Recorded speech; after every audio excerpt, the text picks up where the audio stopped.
Hello students, Arihant classes की online classes में एक बार फिर आपका स्वागत है। सीए फाउंडेशन की हमारी क्लास चल रही थी और सीए फाउंडेशन की क्लास के अंदर मैंने आपको टाइप ऑफ इंडेक्स नंबर बता दिए थे। मैंने आपको बता दिया था कि price index number, quantity index number, value index number और स्पेशल पर्पस इंडेक्स नंबर को आप किस तरीके से कैलकुलेट कर सकते हैं। मैंने आपको डिफ्लेशन के बारे में बता दिया था। मैंने आपको बता दिया था कि डिफ्लेशन का रिलेशन रियल वेजेस से होता है, मनी वेजेस से नहीं होता। ये हम पिछली क्लास के अंदर अब तक कंप्लीट कर चुके हैं। इसके बाद की बातें हमको आपसे करनी है। आज हम इससे बहुत इंपॉर्टेंट पार्ट आपसे डिस्कस करने वाले हैं, वो है एडिक्वेसी ऑफ इंडेक्स नंबर, सूचकांक की प्रामाणिकता का परीक्षण। Adequacy of index number, index number की एडिक्वेसी का टेस्ट। इंडेक्स नंबर की एडिक्वेसी को टेस्ट करने के लिए हमारे पास कुल मिलाकर 4 टेस्ट हैं। हम 4 टेस्ट का यूज करके इंडेक्स नंबर की एडिक्वेसी को चेक कर सकते हैं। वो टेस्ट कौन सी? पहला टेस्ट हमारा है यूनिट टेस्ट, दूसरा है टाइम रिवर्सिबल टेस्ट, तीसरा है फैक्टर रिवर्सिबल टेस्ट और चौथा है सर्कुलर टेस्ट। इंडेक्स नंबर की एडिक्वेसी को चेक करने के लिए हमारे पास कुल मिलाकर 4 टेस्ट हैं। पहले टेस्ट कौन कौन से हैं? सबसे पहला जो टेस्ट हमारे पास है वो है यूनिट टेस्ट। दूसरा टेस्ट हमारे पास है टाइम रिवर्सिबल।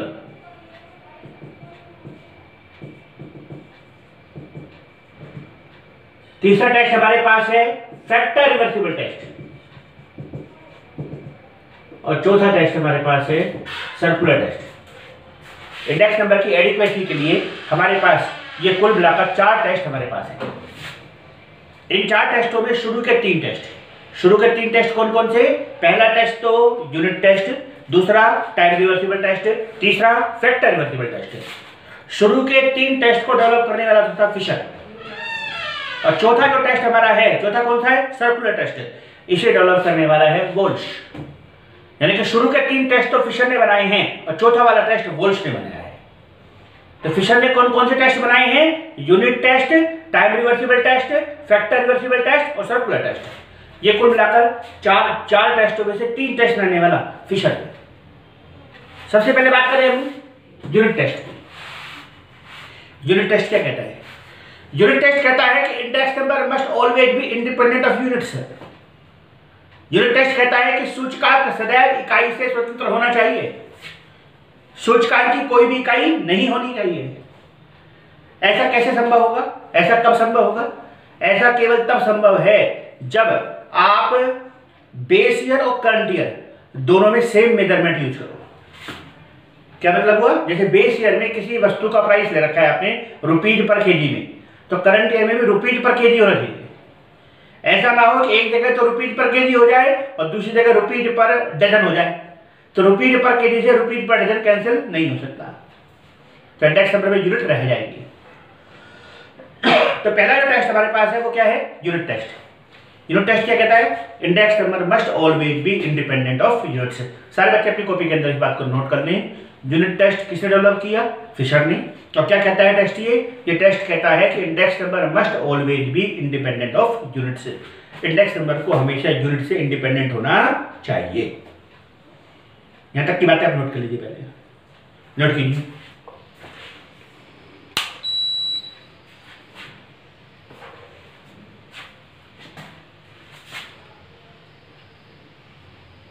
दूसरा टेस्ट कौन सा है? Time reversible test. Time reversible test को किसने बनाया? इसे भी फिशर ने बनाया। टाइम रिवर्सिबल टेस्ट, टाइम को रिवर्स करना है। अब टाइम को रिवर्स करने का मतलब क्या हुआ कि आपने P01 लिया।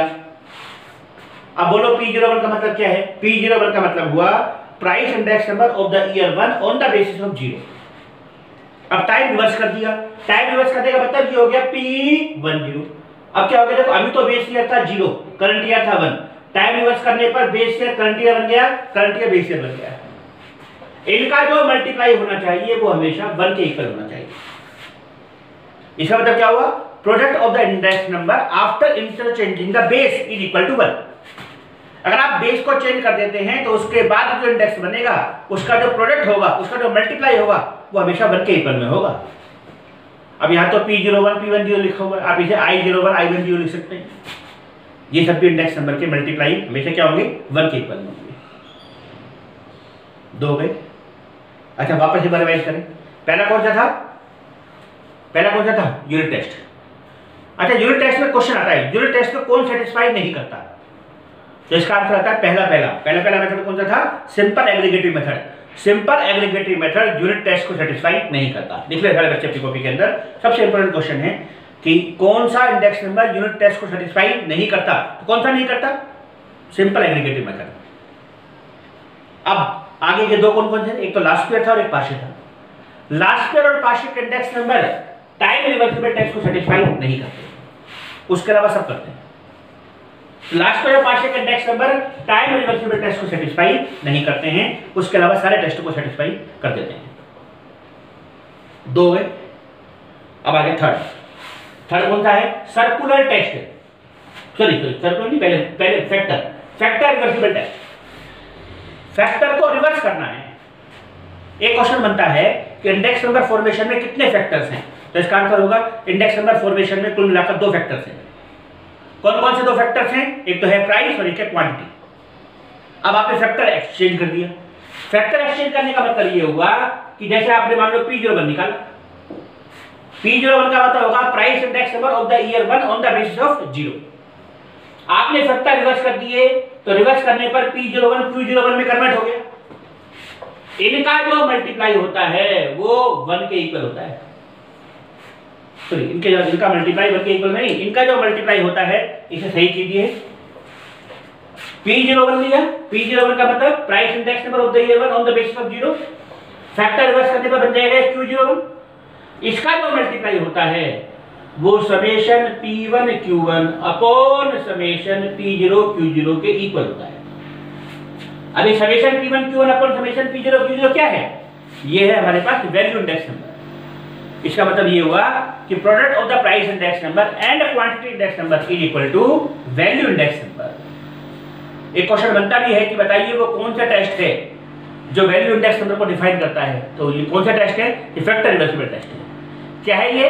प्राइस इंडेक्स नंबर और क्वांटिटी इंडेक्स नंबर का जो मल्टीप्लाई है वो वैल्यू इंडेक्स नंबर के इक्वल है। और आपको याद होगा वैल्यू इंडेक्स नंबर का फॉर्मूला क्या था हमारा? Summation P1 Q1 upon summation P0 Q0। अभी आता है इसे कौन सेटिस्फाई करता है, कौन सेटिस्फाई नहीं करता। तो फैक्टर रिवर्सिबल टेस्ट को सेटिस्फाई करने वाला केवल एक व्यक्ति है और वो है फिशर। इस टेस्ट को केवल फिशर ने सेटिस्फाई किया है, कोई दूसरा इस टेस्ट को सेटिस्फाई नहीं कर पाएगा। तो this test is satisfied only by Fisher. केवल फिशर के द्वारा इस टेस्ट को सेटिस्फाई किया गया है। क्लियर? और चौथा कौन सा है?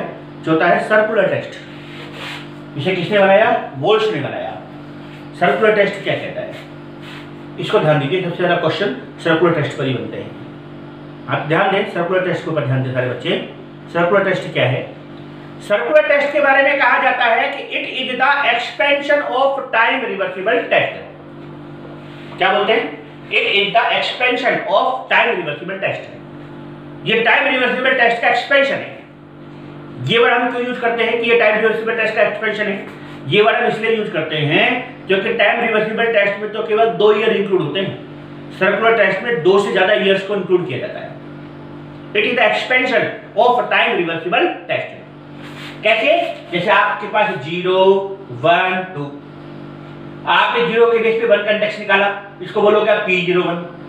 1 के बेस पर 2 का निकाला, इसे बोलोगे P12। 2 के बेस पर 0 निकाला, इसको बोलोगे P20।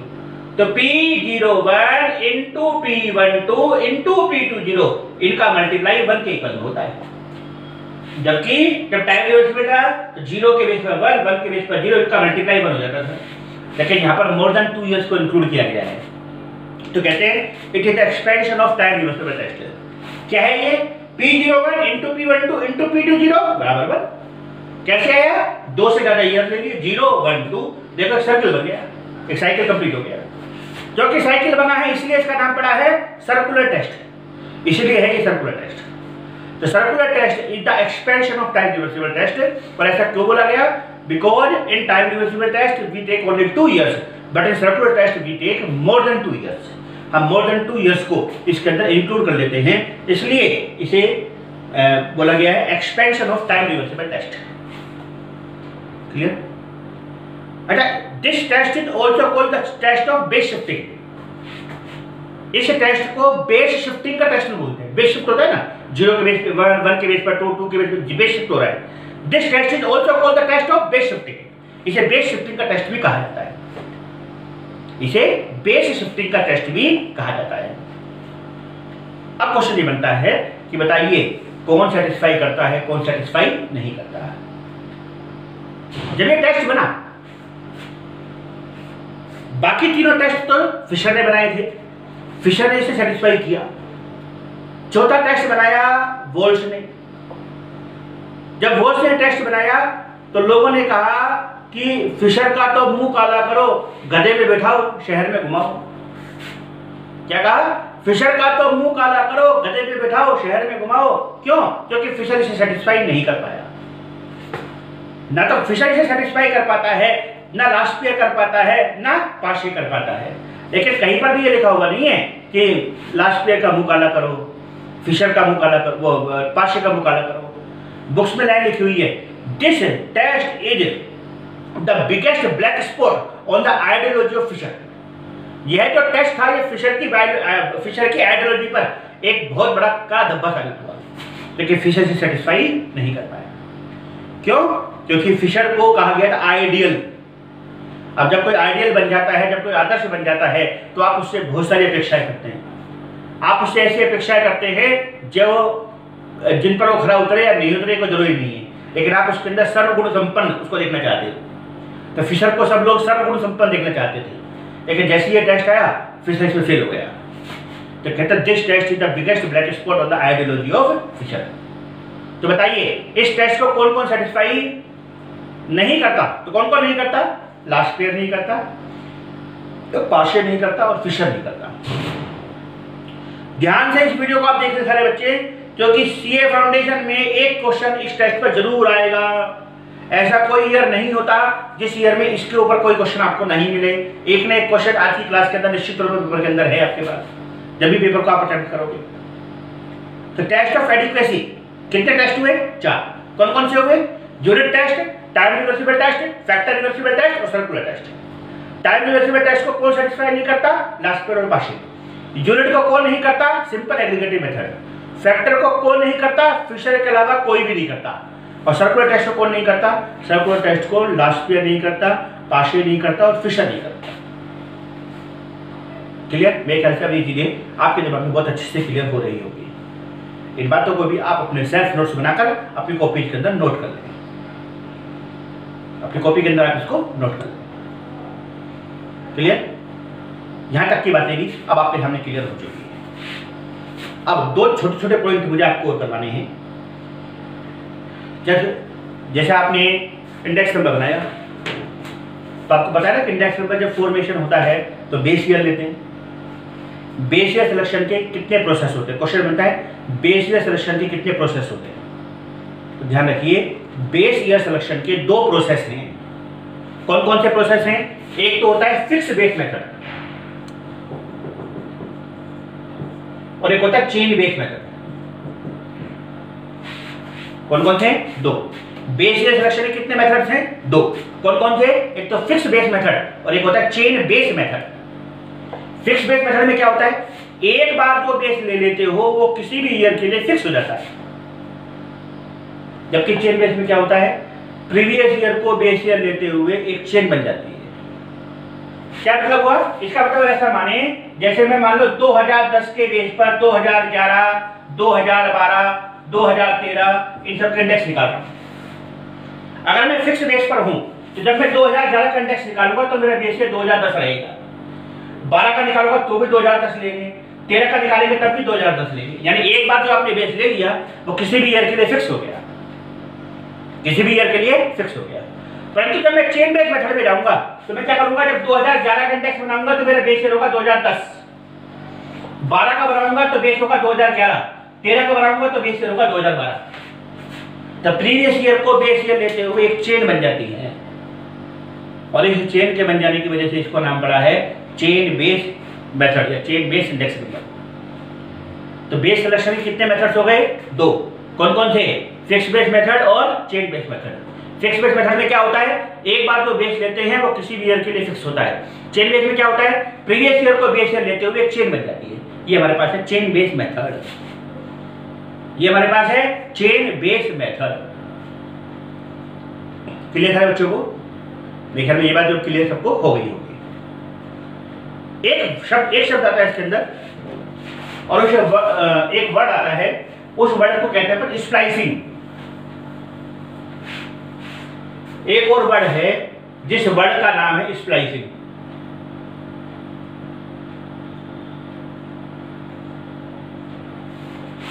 हिंदी वाले बच्चे स्प्लाइसिंग को बोलते हैं शिरोबंधन। स्प्लाइसिंग, शिरोबंधन। स्प्लाइसिंग क्या होती है? स्प्लाइसिंग का डिक्शनरी मीनिंग अगर आप लेंगे तो स्प्लाइसिंग का डिक्शनरी मीनिंग मिलेगा आपको कॉम्बिनेशन ऑफ 2 और मोर सीरीज। 2 या 2 से ज्यादा सीरीज को कंबाइन कर देना स्प्लाइसिंग है। 2 या 2 से ज्यादा सीरीज को कंबाइन कर देना क्या है? स्प्लाइसिंग है। अब इस पॉइंट को, इस पार्ट को आपको सीखना है। स्प्लाइसिंग कितने तरह की होती है? तो आपसे बनेगा स्प्लाइसिंग 2 तरह की होगी। कौन कौन सी होगी? एक होगी फॉरवर्ड स्प्लाइसिंग, एक होगी बैकवर्ड स्प्लाइसिंग। ये भी जानकारी के लिए नोट कर लो, बहुत डिटेल में जाने की जरूरत इस टॉपिक में आपको नहीं है। स्प्लाइसिंग का मतलब होता है कॉम्बिनेशन ऑफ 2 सीरीज, 2 और मोर सीरीज, 2 या 2 से ज्यादा सीरीज को जोड़ना। और यह कितने टाइप की होती है? 2 टाइप की होती है। कौन कौन सी होती है? एक होती है फॉरवर्ड स्प्लाइसिंग और एक होती है बैकवर्ड स्प्लाइसिंग। 2 तरह की स्प्लाइसिंग होती है। और नोट कर लें इस बात को सारे बच्चे,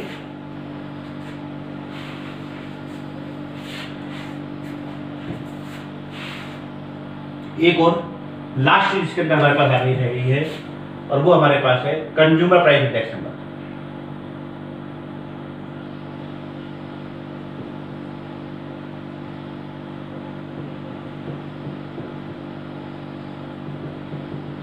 कंज्यूमर प्राइस इंडेक्स नंबर, इसे CLI बोलते हैं। CLI, cost of living index number, इसी को कहा जाता है cost of living index number. इसे बोलते हैं यह जीवन जीने की लागत का सूचकांक है। यह जीवन जीने की लागत का सूचकांक है consumer price index number. Consumer price index number 2 तरीके के होते हैं। एक तो होता है weighted aggregative method, weighted aggregative method.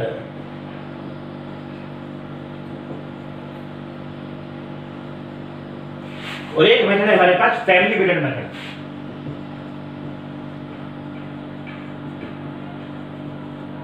ध्यान रखिए, वेटेड एग्रीगेटिव मेथड को बोलते हैं होलसेल प्राइस इंडेक्स नंबर।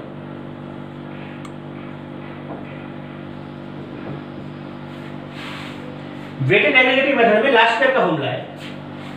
अब बोलो लास्ट स्टेप का फॉर्मूला क्या था? सारे बच्चे बोलो, याद होगा सबको। Sigma P1 Q0 upon sigma P0 Q0 into 100। ये वेटेड एग्रीगेटिव मेथड है। और दूसरा मेथड हमारे पास है family weighted method. Family weighted method में इसका फॉर्मूला होता है summation RW upon summation W। यहां R को सब जानते हैं, R प्राइस रिलेटिव है, जिसे P1 अपॉन P0 इंटू 100 से निकालते हैं। W को वेट बोलते हैं। वेट या तो P0 Q0 से निकल जाता है, या हमेशा आपको क्वेश्चन में गिवन होगा। वेट निकालने के लिए W P0 Q0 को मल्टीप्लाई करो, W मिल जाएगा। या क्वेश्चन में साफ साफ बोल रखा होगा इतना वेट, क्वेश्चन में बता रखा होगा, या क्वेश्चन में परसेंटेज रखी होगी, परसेंटेज भी वेट ही है। तो वेट या तो गिवन होता है, और अगर दिया नहीं गया है तो आप P0 Q0 को W ले सकते हैं। हम कहते भी हैं वेट का संबंध किससे है? बेस ईयर से या करंट ईयर से? तो हम बोलेंगे बेस ईयर से। क्यों? क्योंकि वेट निकालने के लिए P0 इंटू Q0 करना पड़ता है। तो base is related to base year, sorry weight is related to base year. Weight का रिलेशन बेस ईयर से रहने वाला है।